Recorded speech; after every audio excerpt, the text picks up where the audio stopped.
राजू एक गांव में रहने वाला सीधा साधा लड़का होता है, पर उसे एक शहर की पिंकी नाम की लड़की बहुत पसंद आती है और वह धोखे से उससे शादी कर लेता है। हुआ क्या था, पिंकी जब उसके गांव में आई थी तो उसने किसी और का घर दिखाकर उससे जताया कि वह बहुत ही अमीर है और पिंकी भी उसके जाल में फंस गई और उन दोनों की शादी हो गई। पर शादी के बाद पिंकी को राजू ने सारी सच्चाई बता दी थी कि वह गरीब है और इसी चक्कर में राजू को फिर पिंकी के घर में घर जमाई बन के रहना पड़ता है। तुम धोखेबाज आदमी, मेरे से शादी करके अब बहुत सुकून मिल रहा है ना तुम्हें? अरे मैं तुमसे प्यार करता हूँ, जिंदगी क्यों खराब हुई है? मैं तुम्हारे साथ रहना चाहता था, इसीलिए मैंने ये किया।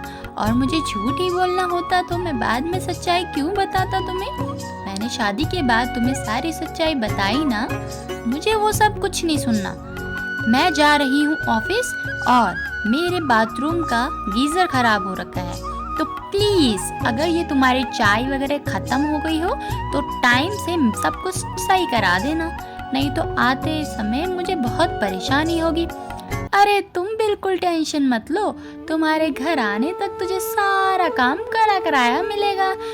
बेफिक्र टेंशन फ्री हो कि तुम ऑफिस जाओ। हाँ, फ्री का तो तुमको मिल रहा है सब कुछ, यहाँ खाए पिए गांव की तरह नहीं है ना इधर इधर, तो तुम्हें सारे रहन सहन एकदम ठाट वाली जिंदगी मिल रही है, तभी तुम तो मेरे साथ आए हो ना। अरे नहीं बेबी पिंकी, मैं तुमसे प्यार करता हूँ, अब हर बात पे तुम ऐसे ही क्यों बोल रही हो? पर उन दोनों की बातें साइड में खड़ी उसकी मम्मी सुन लेती है। उसका नाम होता है कमला। तो जैसे ही उसका दामाद दूसरे कमरे में जाता है तो कमला पिंकी से बोलती है, किसी के नीचा दिखाने से पहले ये सोच लेना कि इतना ही गिरो कि उतना मुश्किल ना हो जाए तुम्हारे लिए। अब जो भी है वह गांव का है, शहर का है, तो तुम्हारा पति ही ना, अब तुम्हें उसे अपनाना तो पड़ेगा। आपको शायद ना फर्क पड़ता हो, पर मुझे तो बहुत ही फर्क पड़ता है। मैं हूँ शहर की लड़की, मेरे रहन सहन बहुत अलग है। उसको तो कपड़े पहनना तक नहीं आता, कैसे गवारों जैसे कपड़े पहन के रहता है, आपको दिखता नहीं क्या? बेटा अब अगर तुम उसको सिखाओगी तो वो सीख भी जाएगा ना।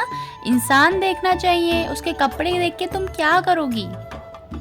मम्मी मुझे ना लेट हो रहा है, मुझे जाने दीजिए और आप अपने दामाद को जैसे रखना है रखिए, मैं इसे कभी अपनाने नहीं वाली हूँ। तो इतना कहकर पिंकी अपने ऑफिस के लिए निकल जाती है और घर आते समय उसके कुछ दोस्त उसके साथ आते हैं और अरे पिंकी यार बड़ी गर्मी लग रही है, मैं हमारे लिए थोड़े कोल्ड ड्रिंक वगैरह तो मंगा दे।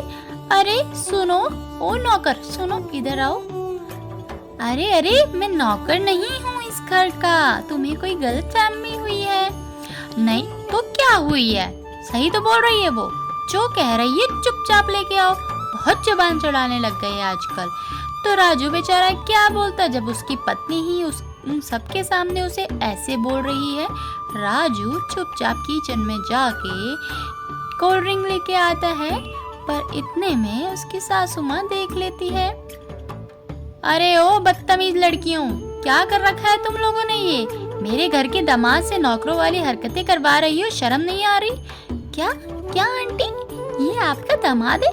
अच्छा तभी तो इसने पिंकी ने हमें नहीं बताया, इसकी तो हालत ही ऐसी है, दामाद बनने लायक ही नहीं, इसलिए नहीं बताया होगा। अरे हाँ क्या बोलूँ यार मैं तुम लोगों को, मेरी तो ज़िंदगी ख़राब हो गई है। मैं अब क्या ही बताऊँ तुम लोगों को, जब से इसने धोखा दे के मुझसे शादी करी है मैं तो इसको अपना ही नहीं पा रही हूँ, इसकी हरकतें ही ऐसी है सारी नौकरों वाली। तो उसकी मम्मी को गुस्सा आया, उसने उन दोनों लड़कियों को वहाँ से भगा दिया। अब एक दिन क्या होता है, राजू और कमला दोनों बाहर गए होते हैं और इतने में पिंकी घर पे अकेली होती है। पड़ोस का लड़का उसे मौका देखते हुए ही उसके घर में आता है और पिंकी डर जाती है। अरे तुम यहाँ क्या कर रहे हो? अभी घर में कोई नहीं है, सब लोग गलत समझेंगे, तुम यहाँ से चले जाओ। घर में कोई नहीं है तभी तो आया हूँ। अब तो मैं तुमसे तुम्हारा बदला लेके रहूंगा। मुझे मना कर रही थी, मेरा प्रपोजल एक्सेप्ट नहीं किया था, अब तो तुझे भुगतना पड़ेगा। पर पिंकी जैसे ही भागने लगती है उसका पैर फिसल जाता है और वह उस लफंगे के हाथ में जाके गिरती है और इतने में पड़ोसी आ जाती है और उन देख के बहुत गलत गलत समझती है। पर इतने में राजू भी आ जाता है। जैसे ही सब लोग पिंकी को भला बुरा बोल रहे थे वैसे ही राजू बोलता है, अरे ओ, तुम्हारा लड़का कोई दूध का धुला नहीं है। अगर इसको पता ही था कि अकेली है पिंकी तो आना ही नहीं चाहिए था ना।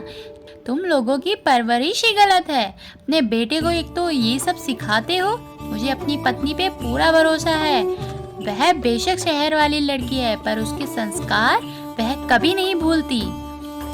तो इतना सुनते हुए पिंकी को रियलाइज होता है कि आखिर वह उसी का पति है और उसे अपना लेना चाहिए। इस कहानी से यह सीख मिलती है, आदमी का नेचर देख के सब कुछ करना चाहिए, पैसा देख के कुछ नहीं करना चाहिए। अगली कहानी के साथ फिर मिलते हैं, तब तक के लिए बाय बाय।